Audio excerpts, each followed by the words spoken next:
You don't belong here.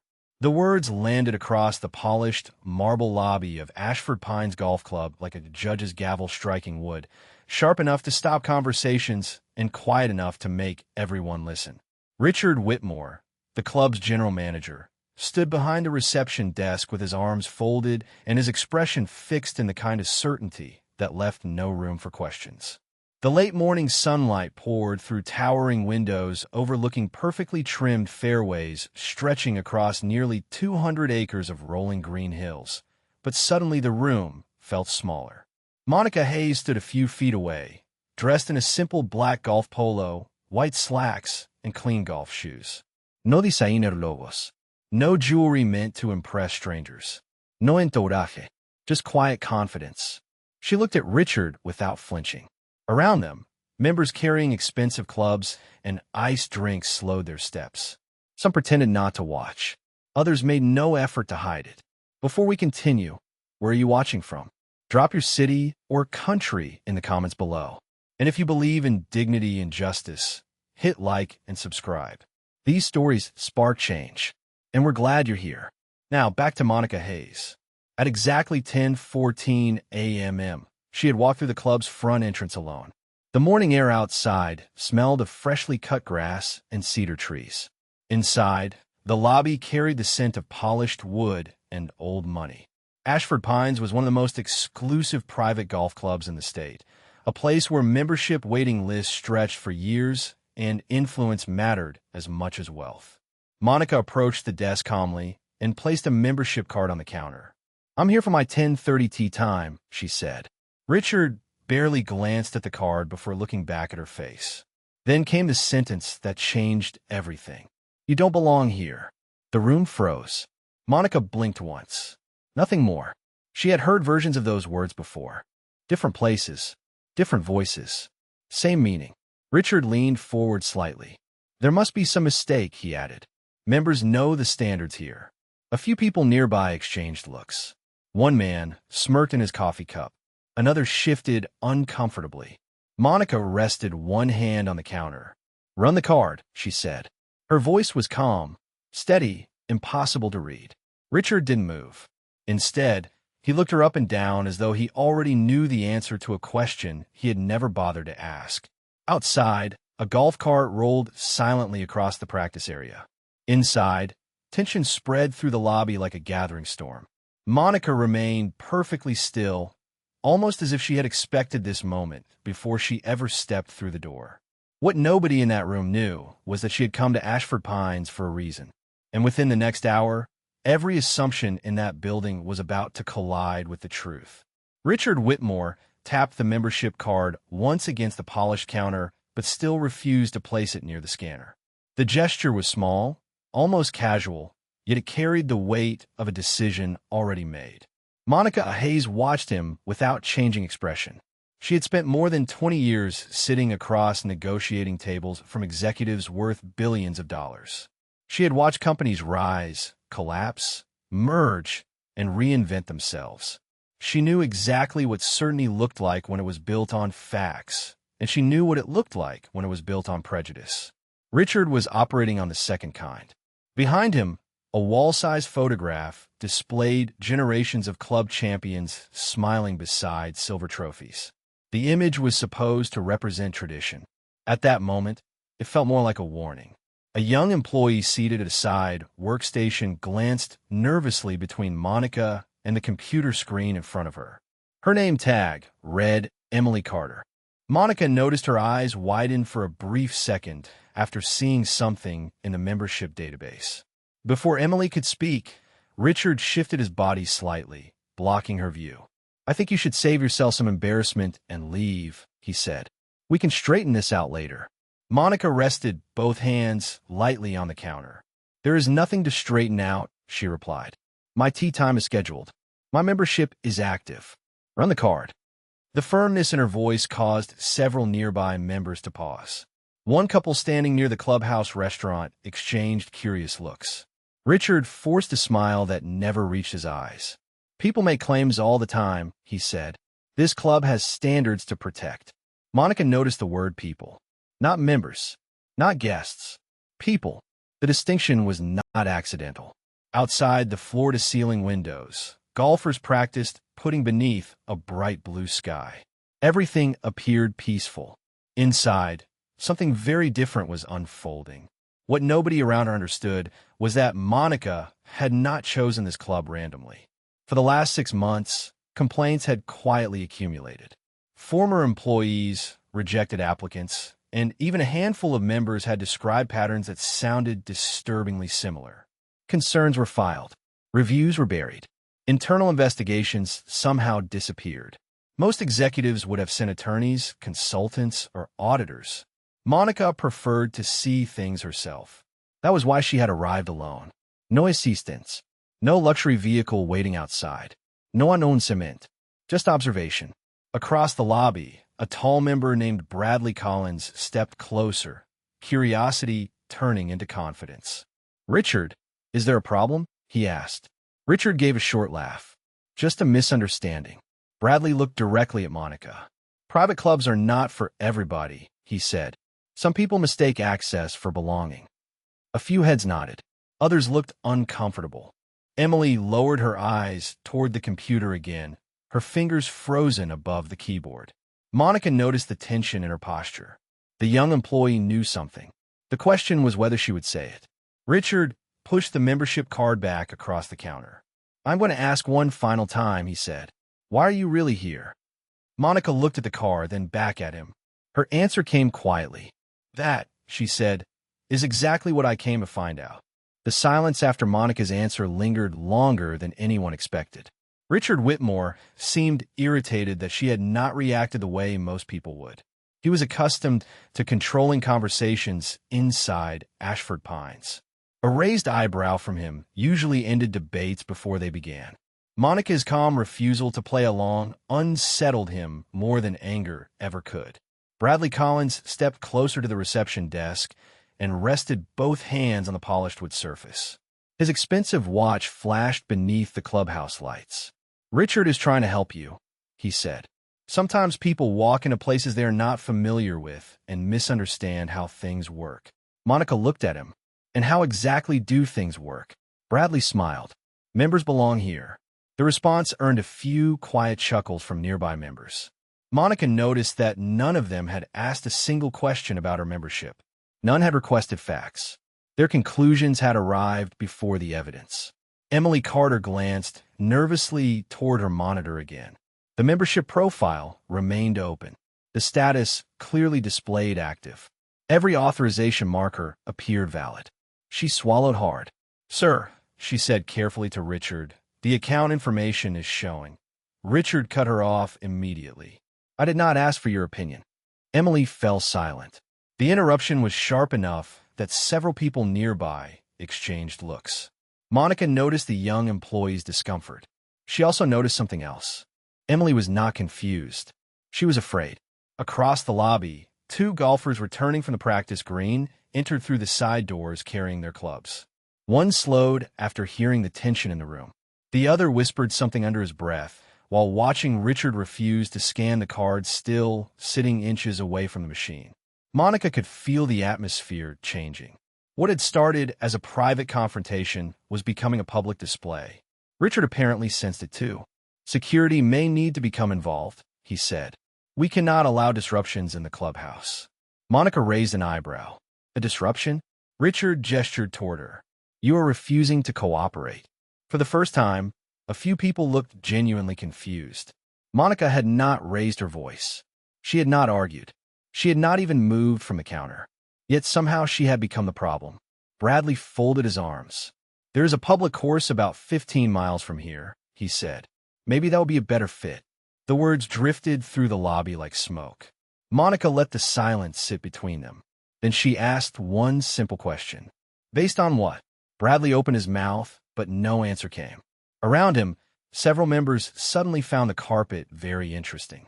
Others stared through the windows toward the fairway. Nobody wanted to say the quiet part out loud. Nobody wanted ownership of what everyone could plainly see. Emily looked from Monica to Richard and back again. Her hands tightened around the edge of the desk. She knew this situation was wrong. The problem was that everyone else seemed willing to pretend otherwise. Richard finally straightened his jacket and made a decision. I am officially suspending access until verification can be completed, he announced. You will not be entering the course today. Monica looked at the untouched scanner one final time. Then she slowly slid the membership card back in her hand. The air inside Ashford Pines felt charged now, as though the building itself was holding its breath. And somewhere deep in the clubhouse, the first crack in a very carefully protected system had just begun to appear. Monica slipped the membership card into her pocket and remained exactly where she was. The decision seemed to frustrate Richard Whitmore even more. He had expected resistance, perhaps an argument, maybe even a dramatic exit. Instead, she stood there with the same calm expression she had carried through the front doors. The lobby felt different now. Conversations had stopped entirely. Coffee cups sat untouched. Even the soft piano music drifting from the clubhouse speakers seemed distant. Richard glanced around and realized people were watching. That should have made him cautious. Instead, it made him louder. This is a private institution, he announced. We reserve the right to maintain our standards. Monica looked directly at him. Then demonstrate them. The response landed harder than anyone expected. Bradley Collins shifted his weight and forced a laugh. You really do not understand how this place works. Monica turned toward him. Then explain it. Bradley opened his mouth, paused, and looked away. The answer sounded simple in his head, but far less acceptable when spoken aloud. Emily Carter stared at her monitor. Every piece of information in front of her confirmed the same thing. Active membership, verified credentials, approved tea time, full access privileges. She could feel her heart beating faster.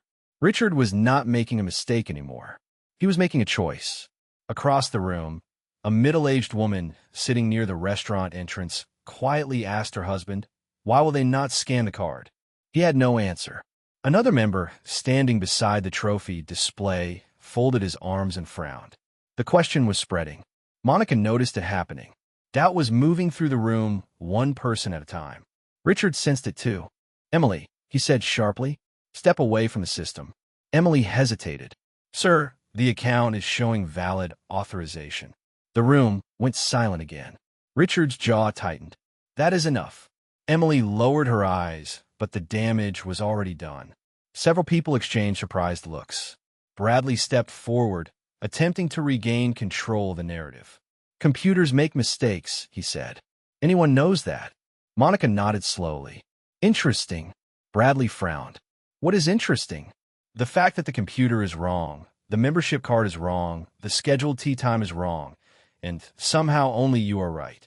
A few members looked down to hide faint smiles. The balance of the room shifted slightly. Not dramatically, just enough. Richard reached for the phone behind the desk. "I think it is time we bring security into this." Monica watched him without concern. For what reason? Richard picked up the receiver. Refusal to leave private property. Monica glanced around the clubhouse. The sunlight outside reflected off the practice green like polished glass. Inside, every eye seemed fixed on the desk. "That is interesting too," she said quietly. Richard paused. "What is?" Monica met his gaze. "You still have not scanned the card." For the first time since she arrived, Richard had no immediate response. The scanner sat inches away, silent and unused, while the entire clubhouse began to realize the same thing. The truth was available with a single motion of his hand. Yet he seemed determined to avoid it at all costs. Richard slowly lowered the phone receiver back onto its cradle, but not because he had changed his mind. He lowered it because he suddenly understood that the room was no longer entirely on his side. Questions had begun to spread through the clubhouse like ripples across still water. Members who had arrived expecting a quiet Saturday morning were now watching something they could not easily explain. If Monica Hayes was not a member, why had nobody proven it? If she was a member, why was she being treated this way? The unanswered questions hung in the air. Emily Carter stared at the screen in front of her. The information had not changed. The membership remained active. The tea time remained scheduled. The authorization level remained unusually high. She glanced toward Monica again. There was something familiar about the name, something she had seen before in internal communications. Before she could think further, Richard spoke. Emily, close the file. His tone carried the warning of a man protecting more than a decision. Emily hesitated. Sir, I think we should verify everything before we continue. Richard turned sharply toward her. I gave you an instruction. The young employee looked down, but she did not touch the keyboard. Across the lobby, a young caddy named Marcus Reed had stopped organizing golf bags near the entrance.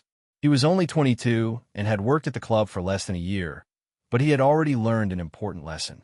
Most people noticed unfairness long before they found the courage to speak about it. He watched Monica carefully. She had not argued.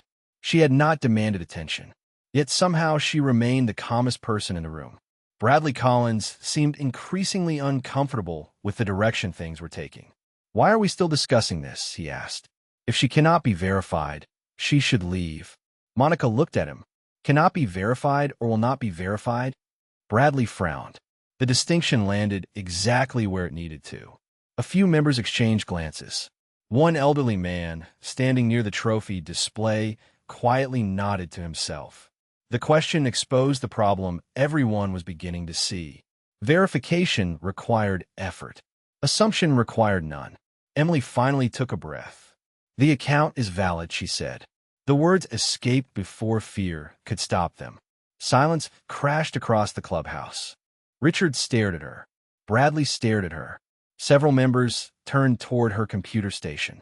Even Marcus looked up from across the room. Emily felt every eye in the building settle on her shoulders. Richard's face hardened. That is not your decision to make. Emily swallowed. It is what the system shows. Monica said nothing. She simply watched. Sometimes truth did not need assistance. Sometimes it only needed someone willing to say it out loud. The atmosphere shifted again. Small, but undeniable. For the first time since Monica entered the building, someone inside Ashford Pines had publicly challenged the story Richard was trying to sell. And once doubt entered the room, it became impossible to control. Richard looked around at the gathering faces and realized something dangerous was happening. People were no longer questioning Monica Hayes. They were beginning to question him. Richard Whitmore understood that control was slipping away, and he reacted the way many people did when facts stopped supporting them. He raised the stakes. Enough, he said, his voice carrying across the lobby. This discussion is over. The words were directed at Monica, but everyone knew who else was being warned. Emily Carter lowered her eyes. Marcus Reed remained frozen near the entrance. The members standing around the clubhouse suddenly found themselves watching more than a disagreement. They were watching a test of character. Richard stepped out from behind the desk for the first time since Monica had arrived. Your access is suspended pending management review, he announced. You will not be entering the course, the clubhouse facilities, or any member areas today. Monica looked at him calmly. Based on what authority? Richard folded his arms. Mine. The answer hung in the air like a door slamming shut. Bradley Collins seemed relieved. Finally, someone was taking decisive action. There it is, Bradley said. Problem solved. Monica turned toward him. Interesting. Bradley frowned. What now? Monica glanced around the room. You call it a problem. Yet nobody has identified what I actually did wrong. No one answered. The silence became uncomfortable. A member near the restaurant quietly set down his coffee. Another crossed his arms and looked toward Richard with growing skepticism. Monica had asked a simple question, and the absence of an answer was becoming impossible to ignore. Richard pointed toward the front doors. You have been asked to leave. Monica remained exactly where she was. And if I do not? A flicker of irritation crossed Richard's face. Then security will escort you from the property. Several people shifted uneasily. The word escort sounded dramatic compared to what everyone had actually witnessed. Monica had not shouted. She had not disrupted operations. She had simply requested that her membership card be scanned. Marcus Reed finally spoke, his voice careful but audible. Sir, if her membership is active, should we not verify it before doing that? Heads turned. Marcus immediately looked nervous. Richard stared at him. Focus on your responsibilities. Marcus nodded, but did not look convinced. Emily glanced toward him with gratitude. For the first time, she was not the only person willing to question what was happening. Bradley stepped forward again. This club has traditions. Monica looked directly at him. Traditions are only valuable when they are worth defending. The response landed heavily. Several members exchanged looks. One older woman near the entrance quietly nodded. Richard realized the room was drifting further away from him. Every attempt to end the conversation seemed to create more questions. Every effort to isolate Monica seemed to attract more attention. The atmosphere inside Ashford Pines no longer felt comfortable. It felt exposed. Then Monica reached in her pocket and pulled out her phone. She glanced at the screen for only a moment before placing it back in her hand. The movement was small, almost insignificant. Yet something about it made Emily's stomach tighten. Monica did not look worried. She did not look defeated. If anything, she looked like someone who had finally seen enough. And somewhere behind those calm eyes, a decision had just been made. The moment Monica slipped her phone back in her pocket, Richard Whitmore seemed to interpret it as hesitation. It was exactly the mistake she expected him to make. Confidence returned to his face. The uncertainty that had begun creeping through the clubhouse vanished beneath a fresh layer of authority. "Good," he said. "At least we are making progress." Monica said nothing. Outside, a light breeze rolled across the fairway, bending the flags above the distant greens. Inside, the atmosphere felt heavier with every passing second. Richard turned toward the security office near the side hallway and waved someone forward. A tall man in a navy blazer appeared a few moments later. His name tag read Carl Benson. He looked from Richard to Monica, immediately sensing tension. "What is the issue?" Carl asked. Richard answered before anyone else could speak. "Access violation. Membership dispute. Refusal to leave." The description sounded far more serious than the reality everyone had witnessed. Carl nodded slowly and turned toward Monica. "Ma'am, I'm going to ask you to step outside while management reviews the situation." Monica met his eyes. "Has anyone reviewed the membership record?" Carl looked toward Richard. Richard answered for him. "That has already been handled." Emily Carter nearly spoke again, but stopped herself. The statement was not true, and everyone closest to the desk knew it. Bradley Collins folded his arms with visible satisfaction. The situation was finally moving toward the outcome he wanted. "There is no reason to drag this out," he said. "The club has made its decision." Monica looked toward him. No, a few people made a decision. The distinction mattered. Several members understood it immediately. One older gentleman near the fireplace slowly shook his head. Another woman, standing beside the entrance, looked increasingly uncomfortable. They had belonged to the club for years, but even they could see the difference between policy and personal judgment. Carl gestured politely toward the doors. "Please cooperate." Monica remained calm. "I have cooperated since the moment I arrived."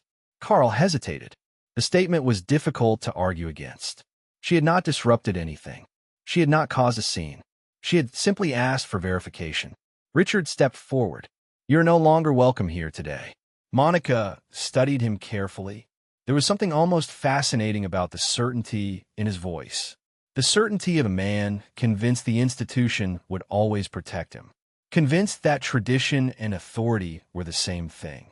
Convinced that nobody would ever examine what happened closely enough to matter. Then Emily finally stood from her chair. The movement drew every eye in the room. Her hands trembled slightly, but her voice remained steady. "That is not what the system says." Silence fell across the clubhouse once again. Richard stared at her in disbelief. Bradley looked stunned. Marcus Reed froze near the entrance. Emily swallowed hard but continued anyway. "The account is active. The tea time is active. Every authorization is active." The words echoed through the lobby like a bell. For a brief moment, nobody moved. Nobody spoke. Even Carl Benson seemed unsure what to do next. And standing in the center of it all, Monica Hayes remained perfectly calm, watching the carefully constructed story begin to crack apart one piece at a time. The clubhouse seemed to fade into the background after Emily's words. For a few seconds, nobody rushed to fill the silence. Nobody knew how.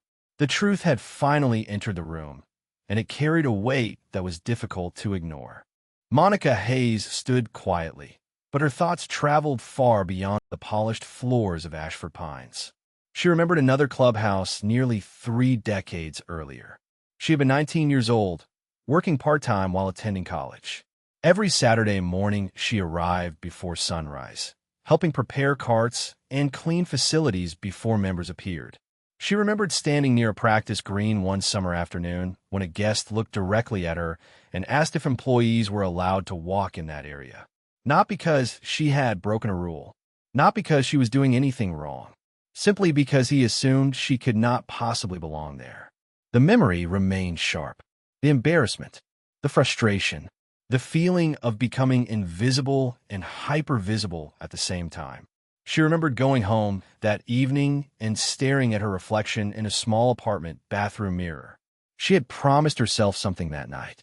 She would never allow another person's assumptions to define her future. Years later, that promise became the foundation of everything she built. The scholarship that helped her finish school. The first company she launched from a borrowed office. The long nights studying contracts while competitors underestimated her. The acquisitions. The partnerships, the boardrooms. Every success had grown from moments when someone decided she did not belong.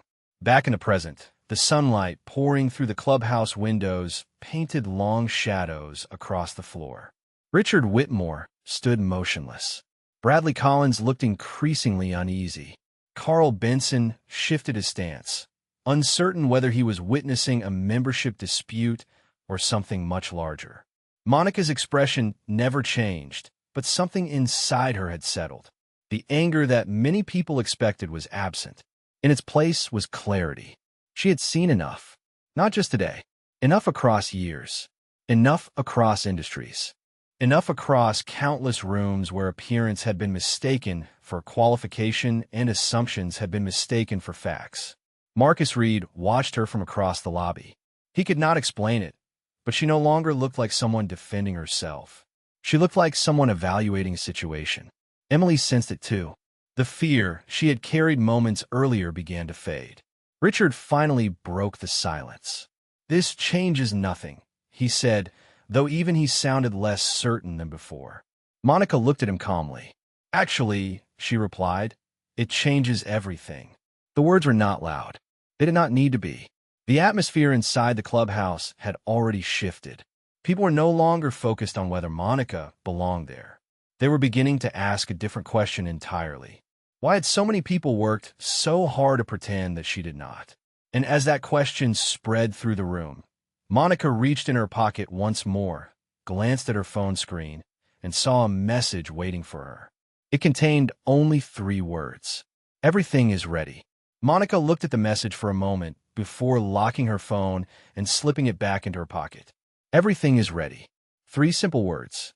3 words that marked the end of observation and the beginning of action. Around her, the clubhouse remained suspended in uncertainty. Richard Whitmore was still trying to project confidence, but the foundation beneath him was weakening. Emily Carter had confirmed the account. Marcus Reed had spoken up. Members were no longer quietly accepting the explanation they had been given. The room had begun asking questions, and questions were dangerous when the answers could be verified. Richard cleared his throat. "This has gone far enough." Monica looked at him. "I agree." Something about her response made him pause. For the first time all morning, he seemed unsure of what would happen next. Monica reached into her pocket again and placed a call. The line connected almost immediately. "Nina." Her voice remained calm. "Begin the Ashford review." Across the country, several states away, Nina Brooks was already waiting. "Confirmed," she replied. "The review protocol is active." Emily's eyes widened. Richard frowned. "What review?" Monica ignored the question. "Pull clubhouse security footage from this morning. Preserve all access records. Archive member complaints from the last 36 months. Open the personnel files associated with guest conduct reports." Nina answered without hesitation. "Already in progress." The room grew quieter with every sentence. Bradley Collins looked confused. Carl Benson glanced between Monica and Richard. Neither man understood why the conversation suddenly sounded less like a dispute and more like an audit. Richard forced a laugh. You are making phone calls as though you have authority here. Monica ended the call and looked directly at him. Authority is not something you announce. It is something you have. The statement settled heavily over the clubhouse. Several members exchanged looks. Emily felt a chill run down her spine. She remembered where she had seen Monica's name before. Internal memos, executive communications, confidential updates distributed to senior management. The realization was forming, but she was not yet ready to believe it. Richard folded his arms. Who exactly do you think you are? Monica did not answer immediately. Instead, she walked a few steps toward the large windows overlooking the course. Sunlight reflected across the perfectly maintained fairways. Ground crews worked in the distance. Golf carts moved between holes. Everything appeared normal. Yet beneath that appearance, major changes had already begun. Her phone vibrated again. A new message appeared from Nina. Review team assembled. Access granted. Waiting for authorization. Monica read it once and slipped the phone away. Marcus watched her carefully. He could not explain why, but she looked less like a member now and more like someone evaluating an investment. Someone deciding what deserved to remain and what needed a change. Richard took a step forward. You are not going to intimidate anyone. Monica turned toward him. Her expression remained composed. Good, she said quietly, because intimidation was never the objective. Then she looked around the clubhouse one final time, taking in every face, every reaction, every witness. The review had begun. The only thing left was the truth. Richard Whitmore laughed, but the sound felt forced now. It echoed through the clubhouse and disappeared without support. Nobody joined him. Nobody seemed certain enough anymore. The confidence that had carried him through the morning was beginning to fracture. You keep talking about reviews and authorizations, he said. This is a golf club, not a corporation. Monica Hayes looked at him for a long moment. Then she smiled for the first time that day. It was not a triumphant smile. It was the expression of someone who had finally reached the part of the conversation where pretending no longer served a purpose. That, she said quietly, is where you are mistaken. The room became still. Even Bradley Collins stopped shifting his weight. Emily Carter felt her pulse quicken. Somewhere in the back of her mind, pieces that had been scattered all morning suddenly began fitting together. The name, the executive communications, the unusual authorization level, the internal notices she had glimpsed months earlier. Richard folded his arms. Then explain it. Monica nodded once. As of 8 o'clock this morning, the controlling ownership group of this property changed hands. Several members frowned. Others looked confused. Bradley stared at her. What are you talking about? Monica reached in her pocket and removed her phone. She opened a document and turned the screen toward Emily. Would you please read the first line? Emily hesitated before stepping forward. Her eyes widened almost immediately. She read it twice to make sure she was not imagining it. Then she looked up. Asset transfer confirmation, she whispered. Richard's expression hardened. That proves nothing. Emily continued reading. Effective immediately, operational authority and controlling interest are transferred to Hayes Global Holdings. The clubhouse seemed to inhale all at once. Bradley blinked. Carl Benson looked toward Richard.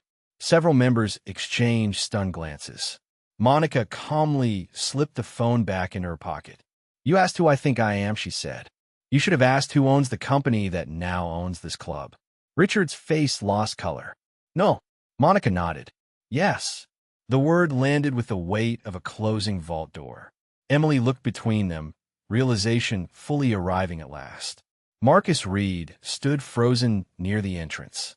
Even Carl Benson appeared unable to process what he was hearing. Bradley attempted a laugh, but abandoned it halfway through. You expect us to believe that? Monica met his gaze. I do not need belief. I have documentation. Silence spread through the room. The difference between confidence and authority had finally become visible. Richard had spent the morning relying on one. Monica possessed the other. Then she took a slow step forward. You told me I did not belong here, she said. Her voice remained calm, but every word carried through the clubhouse. You refused to verify my membership. You ignored your own employee. You threatened removal before checking a single fact. Richard opened his mouth, but nothing came out. Monica continued. The problem was never that you did not know who I was. The problem is how you treated someone you assumed did not matter. No one in the clubhouse could look away. The truth stood in the center of the room now, impossible to ignore. And for the first time that morning, Richard Whitmore looked like a man who finally understood how serious his mistake had been. The silence that followed felt almost physical. Moments earlier, Richard Whitmore had been the unquestioned authority inside the clubhouse. Now he stood beneath the gaze of members, employees, and witnesses who suddenly saw him very differently. Nobody rushed to defend him. Nobody stepped forward to challenge Monica Hayes. The balance of power had shifted so completely that even the air seemed different. Bradley Collins looked around the room as though searching for support. None appeared. The confidence that had fueled his comments throughout the morning evaporated under the weight of facts. Carl Benson lowered his hands and stepped back slightly. The situation he thought he understood no longer existed. Emily Carter stared at Monica with a mixture of relief and disbelief. Everything finally made sense. The unusual authorization level, the executive references, the confidence. Monica had not been trying to gain access. She had already possessed it. Richard cleared his throat. There's been a misunderstanding. The words sounded weak the moment they left his mouth. Several members exchanged glances. A misunderstanding required confusion. What they had witnessed looked very different. Monica regarded him calmly. A misunderstanding would have been scanning the card and discovering a mistake. Richard looked away. Monica continued. You chose not to verify. You chose to ignore information. You chose to reach conclusions first and facts second. Nobody argued. Emily remembered every moment. The untouched scanner. The ignored account status. The repeated assumptions. Marcus Reed took a step forward from the entrance. His voice was careful but clear.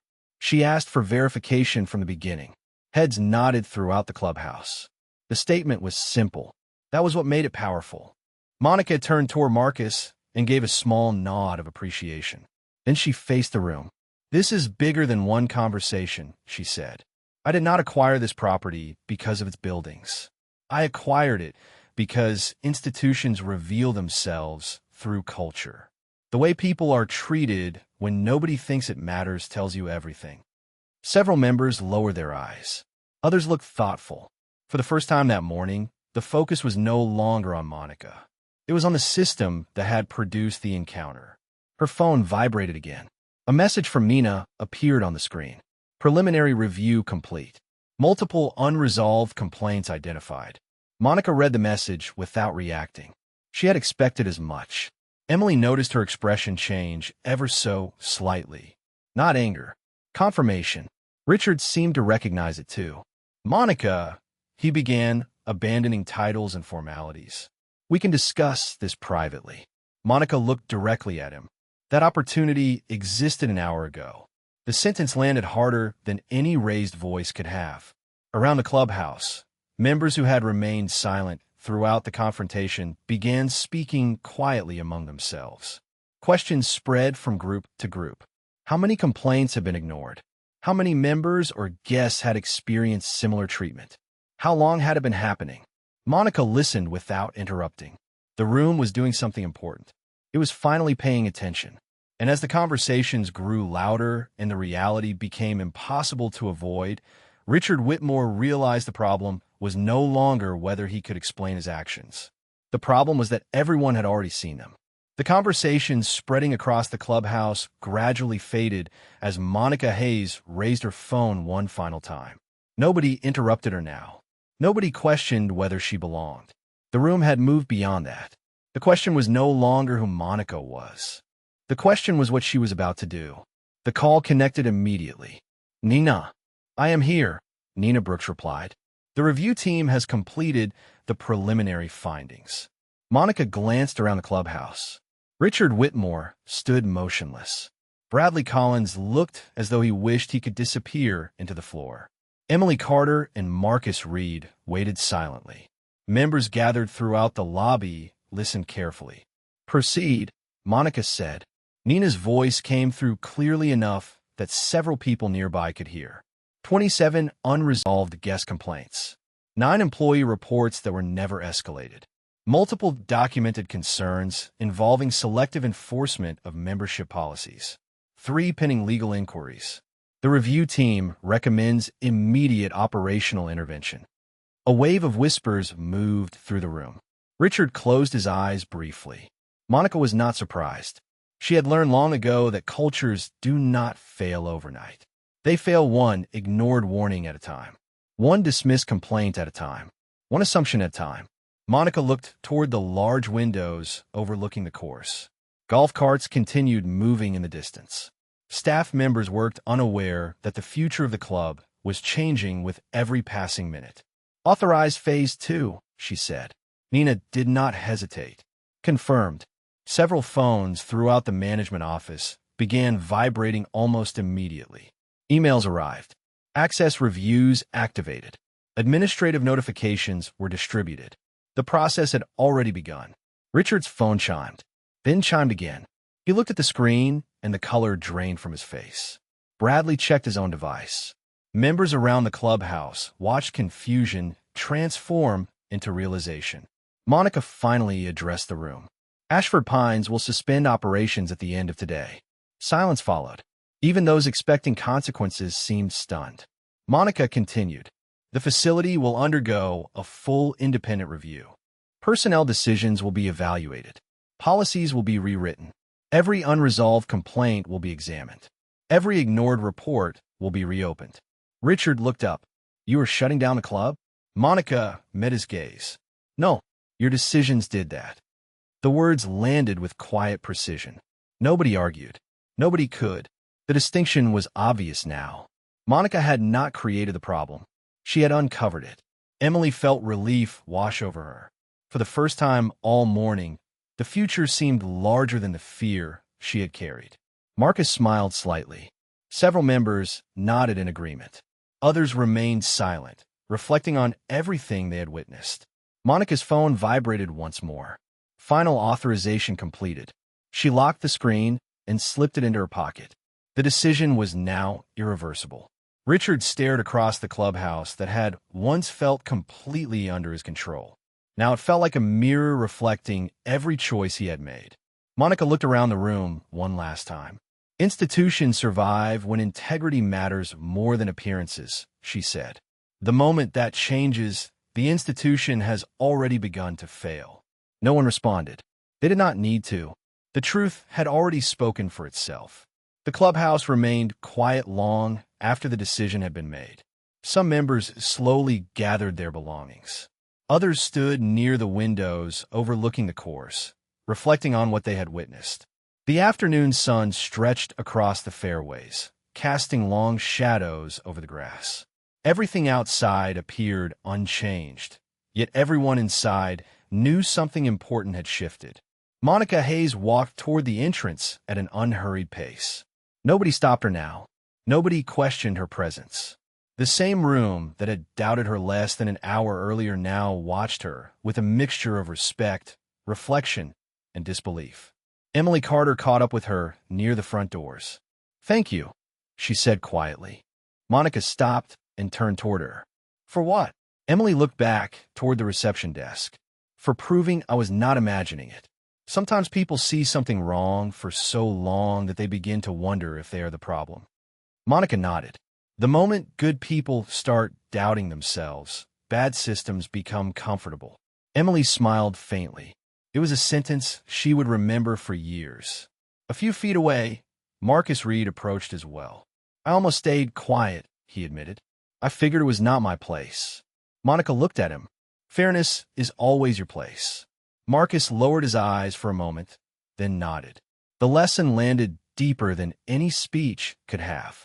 Behind them, Richard Whitmore remained near the reception area. He looked smaller now, not because anything about his appearance had changed, but because certainty had left him. The authority he thought protected him had disappeared the moment facts entered the room. Several members passed him without speaking. Others avoided eye contact entirely. The consequences of his decisions had already begun. Monica stepped outside and paused beneath the clubhouse entrance. A gentle breeze moved across the property. In the distance, flags fluttered above the greens. Grounds crews continued their work. Birds crossed the clear afternoon sky. For a moment, she simply stood there, taking it all in. Not with satisfaction, not with anger, with perspective. She thought about the 19-year-old version of herself who had once been told she did not belong near a golf course. She thought about every room where assumptions arrived before introductions, every opportunity that required twice the proof and half the forgiveness. And she thought about how easily this morning could have unfolded differently if someone had simply chosen fairness over judgment. Her phone vibrated one final time. A message from Nina appeared on the screen. Review team deployed. Reforms begin tomorrow morning. Monica smiled and placed the phone away. Then she turned toward the course one last time. I did not come here to win an argument, she said softly. I came here to find the truth. Emily and Marcus listened quietly. Monica looked back at the clubhouse. People think dignity comes from titles, money, or status. It does not. Dignity comes from treating people fairly when you believe they have nothing to offer you. The wind moved gently across the property. The clubhouse stood silent behind her. They told me I did not belong here, she continued. What they never understood is that belonging was never the issue. Character was.